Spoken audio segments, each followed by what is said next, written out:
Space पर आप सभी का एक बार फिर से बहुत बहुत स्वागत है। आज हम लोग एक बहुत ही इम्पोर्टेंट टॉपिक पर बात करने वाले हैं। देखिए, आप में से बहुत सारे लोग ये जानना चाहते हैं और बहुत सारे लोगों ने मैसेज और कमेंट किए हैं कि एसए पेपर को लेकर तैयारी किस तरह से यूपीएससी में हमें करनी चाहिए, है ना? क्योंकि यूपीएससी में अगर आप देखेंगे कि मुख्य परीक्षा में लगभग 9 पेपर है ना, तो उनमें से एक बहुत ही महत्वपूर्ण पेपर है एसए का पेपर। आपने बहुत सारे मेंटोर और टीचर से भी सुना होगा कि यूपीएससी के मुख्य परीक्षा में अगर आपको सफल होना है, अगर आपको ज़्यादा मार्क्स लेने हैं, है ना? ताकि आपका इंटरव्यू का बर्डन थोड़ा कम हो जाए, तो आपको क्या करना चाहिए? आपको फोकस करना चाहिए 3 पेपर्स पर, है ना? एक पेपर है आपका उसमें एसए का पेपर, एक एथिक्स का पेपर और तीसरा है जो ऑप्शनल के 2 पेपर है ना? वो आपका कहीं न कहीं पर ना केवल आपका सिलेक्शन निर्धारित करते हैं, बल्कि कौन-सी रैंक आपको मिलेगी ये भी वही पेपर डिसाइड करते हैं, है ना? ये तो इसमें इसको लेकर तो मुझे लगता है आपको कोई डाउट होगा ही नहीं। अब हमें ये देखना है कि जो एसए का पेपर है, उसमें आप देखेंगे कि मैक्सिमम स्कोर जो है वो 160-70 तक भी चला जाता है ना? और अगर ना जाए तो बहुत सारे बच्चों के बहुत कम मार्क्स भी आते हैं, 60 नंबर भी आते हैं, 70 नंबर भी आते हैं। तो लेकिन कैपेसिटी है। अगर आप एसे बहुत अच्छे तरीके से लिख देते हैं ना, तो कहीं न कहीं पर आप 150 से 60 नंबर एसे के पेपर में टारगेट कर सकते हैं। तो हम आज जिस टॉपिक पर इस डिस्कशन को लेकर ये बात करने वाले हैं कि शुरुआती स्तर पर एसे लिखें कैसे? एसे को लेकर हमारी समझ कैसे विकसित हो? एसे को लेकर हमें एक शुरुआत कैसे करनी चाहिए? और किस तरह से धीरे-धीरे होते हुए हमें एक बहुत ही खूबसूरत एसे लिखने का कहीं न कहीं पर अपना लेवल हासिल करना चाहिए। इस चीज़ को लेकर हम लोग आज बात करने वाले हैं। सबसे पहले आप ये समझिए कि एस्से और जनरल स्टडीज़ के पेपर में डिफरेंस क्या होता है? मतलब ये डिफरेंस समझना बहुत ज़्यादा ज़रूरी है क्योंकि जब तक आप ये नहीं समझेंगे ना, आप मिक्स अप कर देंगे और वही मार्क्स जो है यूपीएससी एग्ज़ामिनर कट करता है। मैं आपको बताता हूँ, एग्ज़ाम्पल भी दूँगा आपको। आप इस चीज़ को ध्यान से समझिए कि जनरल स्टडी का जो पेपर है, जो 4 पेपर हैं जनरल स्टडीज़ के जीएस 1, 2, 3, 4 उसमें और एसए के पेपर में डिफरेंस पता क्या है? जनरल स्टडीज के पेपर में आप देखेंगे कोई क्वेश्चन आपसे पूछा जाता है ना? उसका आप पक्ष और विपक्ष बताते हैं, एनालिसिस करते हैं और एक कंक्लूजन दे देते हैं आप। एसए के पेपर में यूपीएससी आपसे अपेक्षा ये करता है कि आपको जो टॉपिक दिया गया है, उससे आपका भावनात्मक जुड़ाव हो। जीएस के पेपर में ये जरूरी नहीं है। जीएस के पेपर में जो पूछा गया है उसके बारे में आपको पॉइंट्स बता देने, चाहे वो किसी चीज को लेकर हो।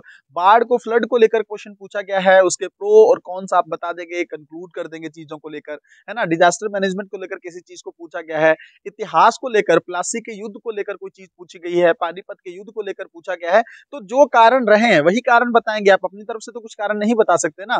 पानीपत का युद्ध, पानीपत में ही इतने सारे युद्ध क्यों हुए, ये यूपीएससी के प्रश्न रहते हैं, तो उसके जो रीजन जेन्युइन है वही आप बताएंगे। उसमें भावनात्मक भावनात्मक जुड़ाव का मतलब ही नहीं है ना।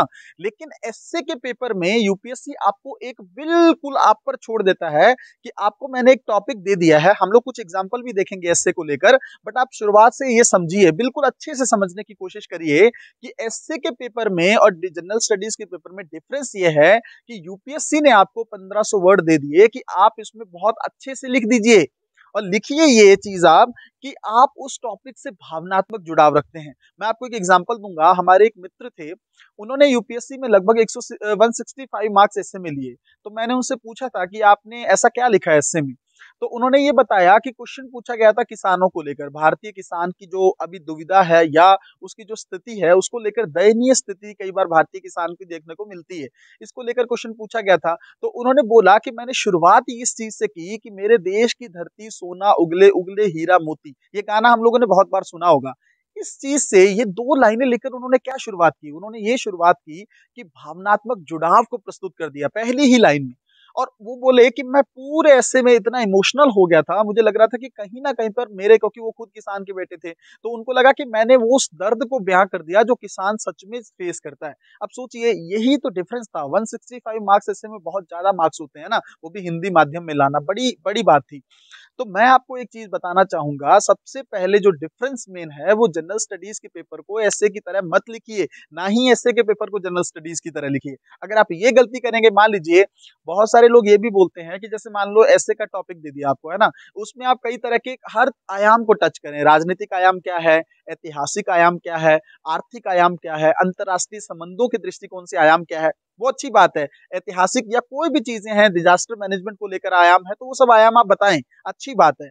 बट आयाम के मामले में आप इस तरह से मत बता दें कि जो जनरल स्टडीज में आप लिखते हैं वही आप वहां पर बता दें, तो फिर उसका मतलब नहीं हुआ ना। एसए का पेपर अलग क्यों रखा गया है? वो इसलिए रखा गया है ताकि आप कहीं ना कहीं पर यूपीएससी ये जानना चाहता है कि इस टॉपिक को लेकर आपकी समझ कितनी है, क्या आप कंसिस्टेंट हैं, क्या जब आप एक पैराग्राफ से दूसरे पैराग्राफ में जाते हैं तो क्या जुड़ाव कर पाते हैं, क्या आप किसी चीज को लेकर आप टच कर पाते हैं, आप आपके अंदर इस तरह की एक क्षमता होनी चाहिए ऐसे लिखने पर कि जब एग्जामिनर आपका ऐसा पढ़ना शुरू करे, कब खत्म हो जाए इसको पता ना चले उसको, उसके मन में कभी बोझ ना आए कि नहीं यार यहाँ पर जुड़ाव जो है वो ऐसे की कंसिस्टेंटी जो है वो टूट चुकी है।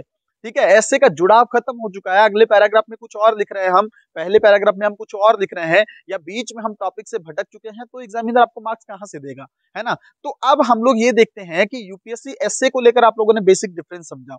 अब हम लोग बात करते हैं कि एसए को लेकर कहानी चल क्या रही है यूपीएससी में। आप देखिए आज से 4-5 साल पहले के अगर आप ऐसे उठा के देखेंगे ना तो आपको ये दिखेगा कि यूपीएससी सब्जेक्टिव ऐसे पूछ रहा था। सब्जेक्टिव फॉर एग्जांपल एक ऐसे अर्थव्यवस्था से पूछ लिया, है ना, भारतीय अर्थव्यवस्था की स्थिति को लेकर या किसी भी तरह से रोजगार विहीन वृद्धि, बहुत ज्यादा फेवरेट टॉपिक रहता है यूपीएससी का, इस पर बात कर ली। एक ऐसे महिलाओं को लेकर पूछ लिया, है ना, सब्जेक्टिव ऐसे है कि महिला पर हर बार एक ऐसे पूछा ही जाता है। और उसके अलावा आप देखेंगे पर्यावरण की दृष्टि को लेकर ऐसे पूछ लिया, साइंस एंड टेक्नोलॉजी को लेकर, विज्ञान प्रौद्योगिकी को लेकर, या इसरो की कोई प्राप्तियां हैं उसको लेकर यूपीएससी ने ऐसे पूछ लिया। ये स्थिति रही है आज से 4 से 5 साल पहले। लगातार आप पेपर उठा के देख लीजिए प्रीवियस ईयर के, आपको दिख जाएंगे यूपीएससी उसी तरह के लगभग 6 ऐसे सब्जेक्टिव पूछता था, एक या दो ऐसे जो थे वो दार्शनिक या फिलोसफिकल ऐसे पूछता था। बट 17-18 के बाद से आप कहानी देखेंगे तो ये बढ़ता चला गया, ये जो फिलोसफी के ऐसे थे वो ज्यादा पूछने लगे गए, और धीरे धीरे ऐसा हो गया कि 2 से 4 फिलोसफी पूछे गए, फिर 6 पूछे गए, और पिछले 2 साल से तो ये कहानी 2021 और 22 में हुई है कि 8 के 8 फिलोसफी के ऐसे पूछे गए, दार्शनिक के ऐसे पूछे गए। अच्छा, अब इस चीज को समझिए, यूपीएससी ने दार्शनिक ऐसे पूछने की ये जो प्रवृत्ति है ये शुरू क्यों की है? ऐसी कौन क्या ऐसे यूपीएससी को चाहिए? देखिए सबसे पहली तो ये चीज देखिए, कहीं ना कहीं पर यूपीएससी ये हिंट देने की कोशिश कर रहा है आप लोगों को कि अगर मैं सब्जेक्टिव ऐसे पूछ रहा हूं ना तो बच्चे जीएस का ज्ञान ही उसमें डाल दिए जा रहे हैं, है ना, जीएस की चीजें ही उसमें लिख दे रहे हैं, जीएस की स्कीम्स लिख दे रहे हैं, गवर्नमेंट के इनिशिएटिव लिख दे रहे हैं, वो सब चीजें वहां पर मिक्सअप हो रहा है। तो बच्चों को मुझे जानना है कि वो अगर किसी टॉपिक उनको दिया गया है उसको लेकर वो सोचते क्या हैं, उनके अंदर वो उसको लेकर कोई फीलिंग है या नहीं है। ये यूपीएससी का कहीं ना कहीं पर मनोवृत्ति चल रही है कि कम से कम बच्चे उस चीज में द्वंद में आ रहे हैं, इसलिए उन्होंने फिलोसफी के ऐसे पूछना शुरू कर दिया। दूसरी चीज इसमें क्या इंपॉर्टेंट है, ध्यान से समझिए, फिलॉसफी का जो ऐसे होता है ना वो किसी बुक में आपको नहीं मिलेगा, उसको लेकर कोई टीचर भी तैयारी नहीं करवा सकता है, कुछ नहीं हो सकता उससे, उसको लेकर आपको मनन करना पड़ेगा, आपको सोचना पड़ेगा। अब देखिए पहले बहुत सारे टॉपर्स जो होते थे यूपीएससी के बता देते थे कि शुरुआत के 10 मिनट में आप कहीं ना कहीं पे उसके पॉइंट्स निकाल दीजिए, अगर सब्जेक्टिव ऐसे पूछे जा रहे हैं बाद में उसको इलेबरेट करके अच्छे से लिख दीजिए। ये बात हमने कई बार सुनी है। बट अगर आप ध्यान से देखें अब फिलोसफी के ऐसे में आप पॉइंट्स क्या निकालेंगे? फिलोसफी के ऐसे में आपको कहीं ना कहीं पर पहले अगर मनन किया होगा, ध्यान लगाया होगा, सोचा होगा उस डायरेक्शन में, तभी तो आप वहां पर निकाल पाएंगे ना पॉइंट्स। आप सोचिए ऐसे में लगातार बच्चों के मार्क्स कम हो रहे हैं, तो आपको कुछ नहीं करना है। मुझे ये लगता है फिलोसफी के जो ऐसे होते हैं, दार्शनिक जो ऐसे होते हैं, अगर आपने एक बार उन पर कमांड कर ली ना, मैं आपको कुछ एग्जांपल भी दूंगा किस तरह से आप उसको लिख सकते हैं। अगर आपने एक बार उन पर कमांड कर ली, मुझे लगता है इससे आसान ऐसे भी नहीं है कोई, क्योंकि ये अच्छी चीज है। मुझे लगता है आप कभी भी ना यूपीएससी के इस तरह के जो स्टेप्स होते हैं या जो पैटर्न में चेंज करता है इसको नेगेटिव मत लीजिए। आप ये सोचिए कुछ ना कुछ यूपीएससी अच्छा करना चाह रहा है और हमसे भी एक्सपेक्ट कर रहा है।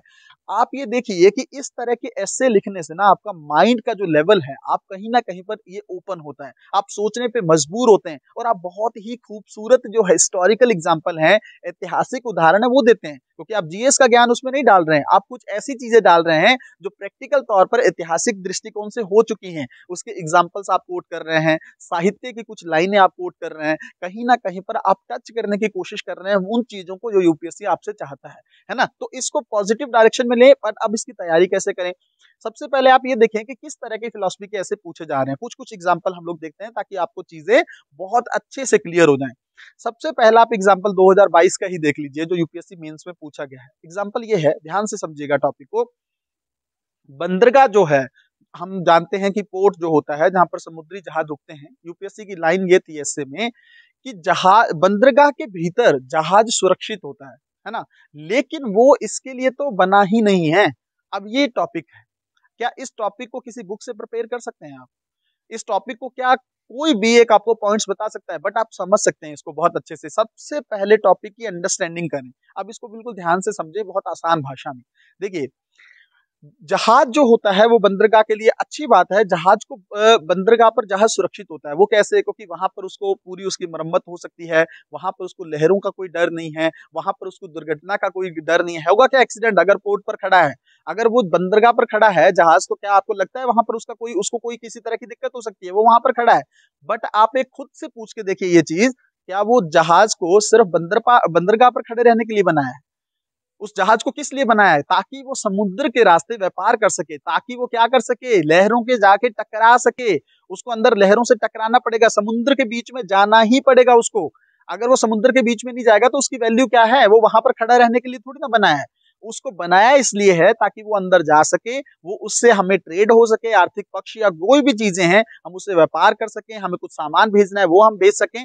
और जब उसका उद्देश्य ये है कि उसको ट्रेड करना है, तो उसके रास्ते में आने वाली जो अड़चने हैं उसको फेस किसको करना है? उसी जहाज को करना है ना।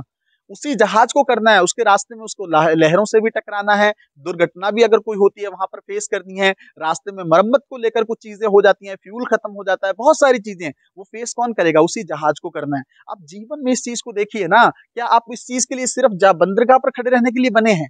आपको अगर तैयारी भी करनी है यूपीएससी की, आप सोचिए कि बेहतरीन तरीके से आप टच कर सकते हैं इसको शुरुआत में ही, कि यूपीएससी की तैयारी भी, क्या वो सिर्फ आप चाहते हैं कि आप उसी बंदरगाह पर खड़े रहें? तो क्या आप सक्सेसफुल हो पाएंगे? आपको रिस्क लेना ही पड़ेगा ना। बहुत सारे बच्चे प्रीलिम्स एक दिन पहले मना कर देते हैं, एग्जाम ही नहीं देते। तो अगर आप जाओगे ही नहीं एग्जामिनेशन में, समुद्र में जाओगे ही नहीं, सीखोगे कैसे? बहुत सारे बच्चे हैं इतने सालों से तैयारी कर रहे हैं, पर अटेम्प्ट पूछोगे तो एक या दो से ज्यादा नहीं दिए। तो फिर आपने उस तैयारी का कोई मतलब बनता है क्या? तो इस तरह से यूपीएससी क्वेश्चन पूछता है। अब आप दूसरा एग्जांपल और खूबसूरत तरीके से देखिए, इसी साल का एग्जांपल और देखिए। मैं बिल्कुल लेटेस्ट इसलिए दे रहा हूं ताकि आपका थोड़ा सा आपको लगे कि हाँ, डर ना रहे एसए को लेकर। दूसरा टॉपिक ये है कि आप एक ही नदी में दोबारा नहीं उतर सकते। ये यूपीएससी का प्रश्न है। अब देखिए, इस बात को समझिए। आपको क्या लगता है कि जो एक गलती आपने कर ली, क्या आपको वही गलती दोबारा करनी चाहिए क्या जीवन में? नहीं करनी चाहिए। आपको उससे सुधार ले करना चाहिए। मैं बार बार बच्चों को कई बार ये बात कहता हूं, और बहुत से ऑथर ने भी ये बात कही है, कवि हैं या लेखक है, उन्होंने ये बात कही है। जब हम कोई चीज एक बार गलत करते हैं ना, वो गलती होती है। जब हम कोई चीज दो बार गलत करते हैं, वो भी गलती होती है। बट कोई चीज हम बार बार गलत करते हैं ना, वो गलती नहीं, वो गुनाह होता है। और गलती के लिए माफी है, गुनाह के लिए माफी नहीं। यूपीएससी में अगर आप किसी एक चीज की वजह से फेल हो रहे हैं, तो आपको उस चीज को बदलना चाहिए ना।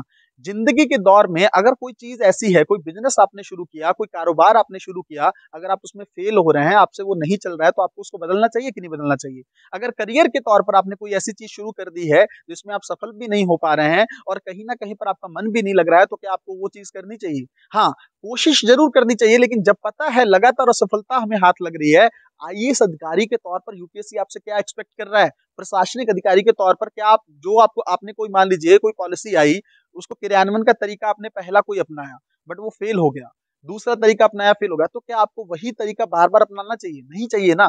तो यही तो पूछ रहा है। और कौन सी चीजें हैं जो आपको वहां पर एक्स्ट्रा तौर पर बतानी है? और इस तरह को लेकर चीजें बहुत ऐतिहासिक दृष्टिकोण से आप एग्जाम्पल दे देंगे, जैसे मोहम्मद बिन तुगलक का एग्जाम्पल है।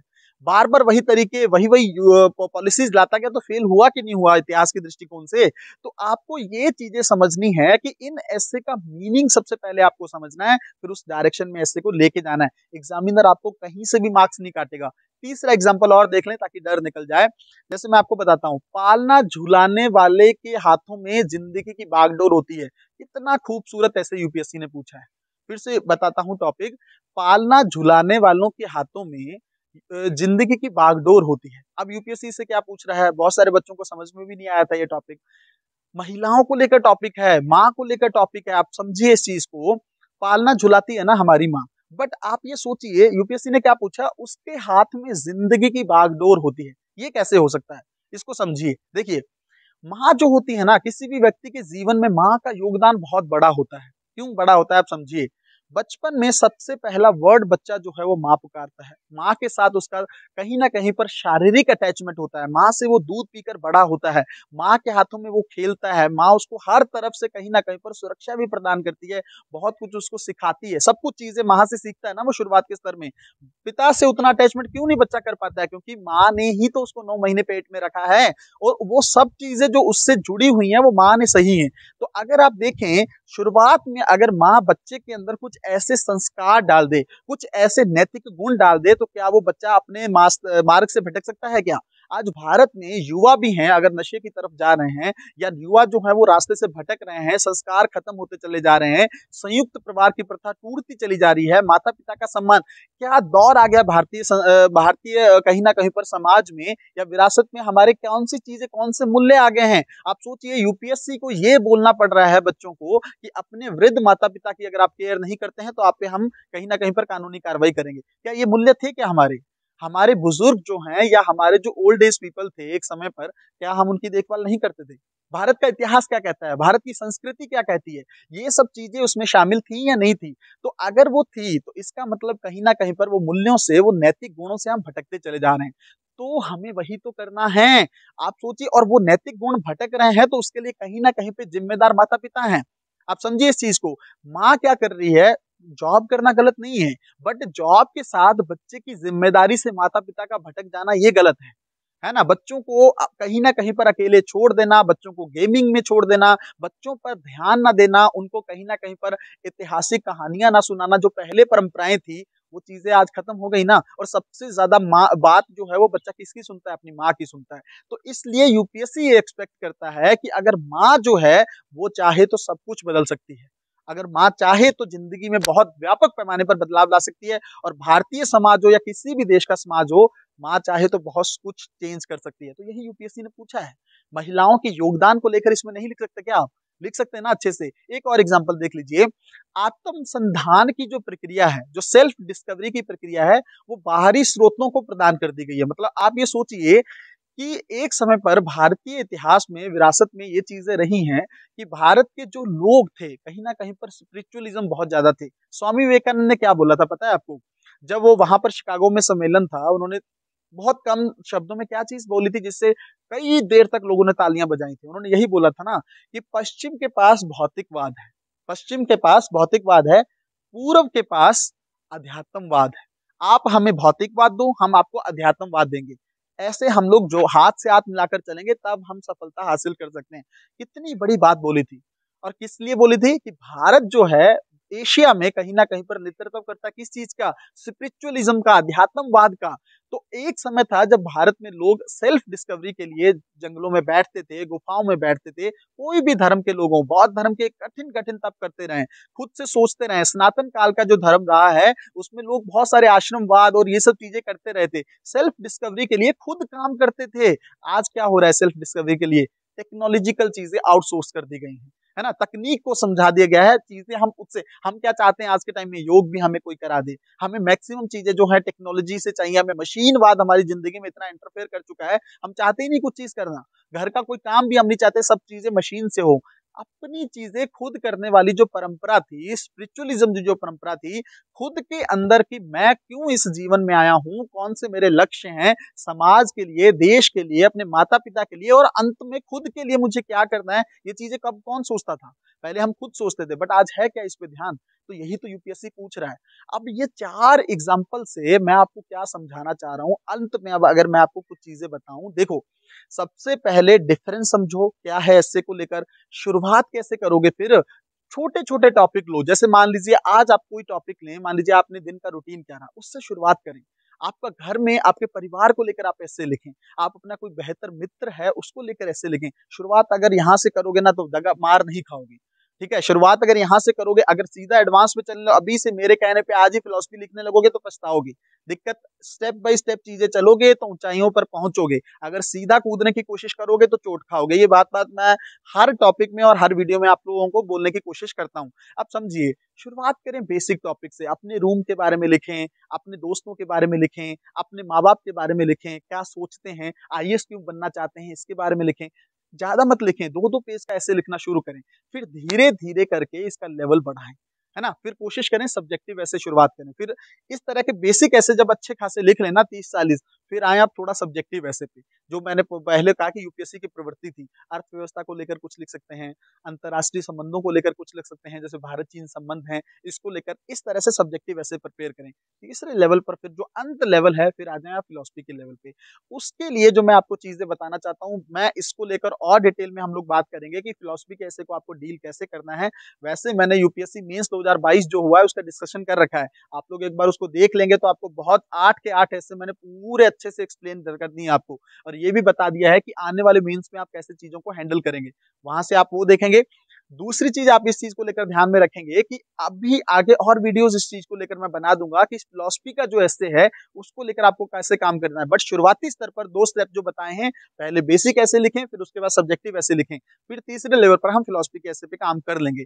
हाथ को चलाने की कोशिश करें, जब तक आपकी कलम नहीं चलेगी, कोई आपको एग्ज़ाम नहीं निकाल पाएगा।